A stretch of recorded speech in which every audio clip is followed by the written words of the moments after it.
అందరికీ నమస్తే అండి. కూటమి ప్రభుత్వానికి సంబంధించి కొన్ని నామినేటెడ్ పదవులు ఇంకా బాకీ ఉన్నారు. అంటే ప్రభుత్వం ఏర్పాటైన తర్వాత ఆల్రెడీ 2 నెలలు అవుతున్నా ఇప్పటికీ కూడా కొన్ని కీలకమైన నామినేటెడ్ పదవుల విషయంలో ఎటువంటి నిర్ణయం తీసుకోలేదు. కాబట్టి రాష్ట్ర వ్యాప్తంగా క్యాడర్ వెయిట్ చేస్తున్నారు. ఎప్పుడెప్పుడు నామినేటెడ్ పదవులు ఎవరికి ఇస్తారా, మా నాయకుడికి వస్తుందా, మా లీడర్స్కి వస్తుందా, మా జిల్లాకి ఎన్ని వస్తాయి, మా వాళ్ళకి ఎన్ని వస్తాయని వెయిట్ చేస్తున్నారు. సో దానికి మేబీ రేపు కానీ ఎల్లుండి కానీ, అంటే ఈరోజు 6వ తేదీ కదా, 7వ తేదీ లేదా 8వ తేదీన నామినేటెడ్ పదవులు దాదాపుగా ఒక 15 నుంచి 30 పదవులు అనౌన్స్ చేసే అవకాశం ఉంది.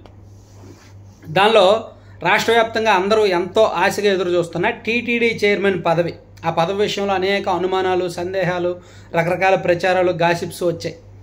సో చివరికి అది TV5 చైర్మన్ బిఆర్ నాయుడు గారికి దాదాపుగా కన్ఫర్మ్ అయినట్టే. ఇంకా దాదాపుగా లేదు, 100% ఆయనకే పేరు ఆయనదే వస్తుంది. సో ఆయనతో పాటు ఇంకొంతమంది సభ్యులు ఉంటారు. ఆ సభ్యుల విషయంలో ఇంకా బాబు గారు ఫైనల్ చేయట్లా, ఎంతమందికి ఇవ్వాలి, ఎవరెవరికి ఇవ్వాలనేది కొంత చూస్తున్నారు. ఎమ్మెల్యేలను ఒక 8 మందిని పెడతారు. అందులో జనసేన ఎమ్మెల్యేలు ఒకళ్ళు కానీ ఇద్దరు కానీ ఉంటారు, బీజేపీ నుంచి ఒకళ్ళు ఉంటారు, మిగిలిన వాళ్ళు టీడీపీ వాళ్ళని పెట్టాలని చూస్తున్నారు. లేదా 8 మంది ఎమ్మెల్యేలకి ఇవ్వాలా, లేదా 12 మందికి ఇస్తే బాగుంటుందేమో.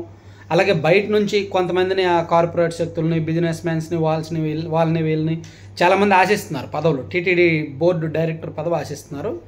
సో అది కూడా, అది బోర్డు మెంబర్ పదవి ఆశిస్తున్నారు. అది కూడా మేబీ బయట వాళ్ళకి, అంటే ఎమ్మెల్యేలకు సంబంధం లేకుండా, పార్టీకి సంబంధం లేకుండా ఉన్న కొంతమంది వ్యక్తులకి ఒక 3-4 ఇచ్చే అవకాశాన్ని పరిశీలిస్తున్నారు. అదొకటి ఉంది. ఇక టీటీడీ చైర్మన్ తర్వాత చీఫ్ విప్ అనేది ఆల్మోస్ట్ క్యాబినెట్ టు ఈక్వల్. రాష్ట్ర స్థాయిలో మంత్రివర్గానికి క్యాబినెట్ ర్యాంక్కి ఈక్వల్గా ఉంటుంది. ప్రోటోకాల్, ఎస్కాట్ అంతా కూడా అలాగే ఉంటుంది. సో జీవి ఆంజనేయులు గారికి ఫైనల్ చేశారు. దాదాపుగా నాకున్న సమాచారం ప్రకారం, ఎందుకంటే ఆ పల్నాడు జిల్లా ప్లస్ ఆ సామాజిక వర్గం ప్లస్ ఆయన పార్టీ కోసం గత కొన్నాళ్ళుగా చాలా ఖర్చు పెట్టారు, చాలా కష్టపడ్డారు. పార్టీకి ఇబ్బందులు ఉన్నప్పుడు ఆ జిల్లాలో పార్టీని పోషించారు. సో అలా ఆయన మీద ఒక సాఫ్ట్ కార్నర్ ఉంది. యాక్చువల్గా ఆయనకు మంత్రి పదవిలోకి తీసుకోవాలనుకున్నారు, కానీ సామాజిక సమీకరణాలు కుదరలా. కాబట్టి ఆయనకు చీఫ్ విప్ పదవి ఇస్తున్నారు. ఆయనతో పాటు 14 మంది విప్లు ఉంటారు.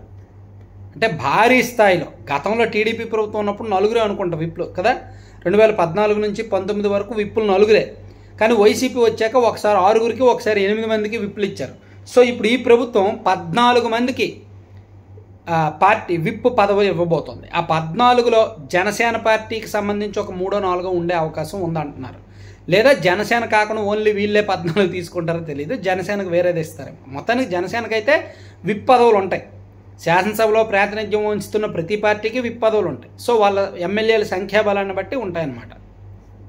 సో వీళ్ళు, నేను అనుకోవడం, టీడీపీకి ఒక 10, జనసేనకు ఒక 3, బీజేపీకి 1 ఇస్తారా, లేదా 14 టీడీపీ తీసుకొని జనసేనకి బీజేపీకి ఏమైనా ఎక్స్ట్రా ఇస్తారా అనేది తెలీదు. నాకున్న సమాచారం మాత్రం మొత్తం కలిపి అన్ని పార్టీలు కలిపి 14 విప్లు ఉండే అవకాశం ఉంది అంటున్నారు. అది ఒకటి. అంటే భారీ స్థాయిలో విప్లు ఇంతకుముందు ఇంతమంది లేరు, అదొకటి. తర్వాత డిప్యూటీ స్పీకర్ పదవి ఆల్రెడీ స్పీకర్గా అయ్యన్నపాత్రుడు గారు ఉన్నారు కదా. సో ఇప్పుడు డిప్యూటీ స్పీకర్గా కాల్వ శ్రీనివాసులు గారిని దాదాపుగా కన్ఫర్మ్ చేశారు. మేబీ ఆయన పేరే ఫైనల్ లిస్టులో కూడా ఉండొచ్చు, ఏం మార్పు ఉండకపోవచ్చు. కాల్వ శ్రీనివాసులు గారు డిప్యూటీ స్పీకర్. ఇక దీంతోపాటు అత్యంత కీలకమైన పదవి, ఢిల్లీలో ఆంధ్రప్రదేశ్ ప్రభుత్వ ప్రతినిధిగా ఒకళ్ళు వ్యవహరించాలి. సో దానికి రఘురామకృష్ణరాజు గారు అయితే సూటబుల్, ఆయనే కరెక్ట్ అని చంద్రబాబు గారు భావిస్తున్నారు, ప్రభుత్వ పెద్దలు భావిస్తున్నారంట.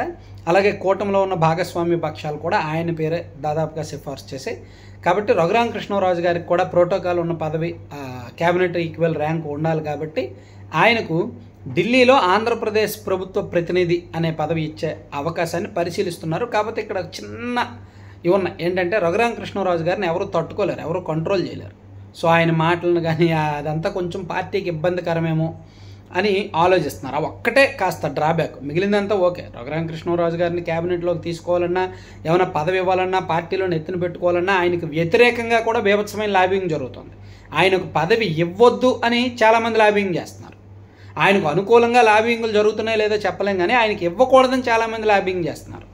ఎందుకంటే ఆయన నోరు ఆగదు, ఆయన ఎక్కడ కాంప్రమైజ్ అయ్యే టైప్ కాదు, కాబట్టి కంట్రోల్లో ఉండదేమో అని కొంచెం ఆలోచిస్తున్నారు. ఆ ఒక్కటే డ్రాబ్యాక్. మేబీ రఘురామకృష్ణరాజు గారికి ఒకవేళ పదవి రాకపోతే అదే కారణం అవుద్ది, వస్తే నో ఇష్యూస్. సో ఇలా ఇది ఉంది. సో ఇప్పుడు విప్ పదవులు, టీటీడీ బోర్డు మెంబర్ పదవులు కలుపుకుంటే TTD board chairman, chief whip, ఈ ఢిల్లీలో ఏపీ అధికార ప్రతినిధి, ఇవన్నీ కలుపుకుంటే దాదాపుగా 25 నుంచి 30కి పైగా పదవులు, నామినేటెడ్ పదవులు వస్తున్నాయి. వీటిలో ఎన్ని అనౌన్స్ చేస్తారు ఈ 2-3 రోజులు అనేది అయితే చూడాలి.